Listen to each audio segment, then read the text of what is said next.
अस्सलामुअलैकुम दोस्तों, क्रिकेट की ताज़ा तरीन अपडेट हासिल करने के लिए मेरे चैनल को सब्सक्राइब कर लें।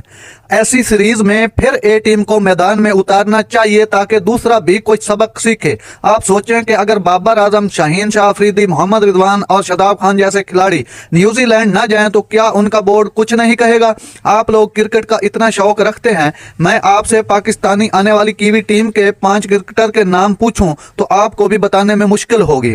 डैन फाक्स, क्राफ्ट कोल, मैककुंची, विलियम ओरोक, बेन सीनियर्स, जकारी फाक्स, टेम रहनसन जैसे क्रिकेटर का मुकाबला बाबर, फखर जमान, इफ्तिखार अहमद, इमाद वसीम, मोहम्मद आमिर, शाहीन, रिजवान, नसीम शाह और शादाब से होगा। क्या ये टक्कर का मुकाबला लगता है? वैसे पाकिस्तान टीम का कोई भरोसा नहीं। हमारी रिवायत रही है कि हम 9 अमूज क्रिकेटर को स्टार बनाकर भेजते हैं। देखते हैं इस बार क्या होता है। लेकिन इस सीरीज में 4-5 बड़े नामों को मुकम्मल रेस्ट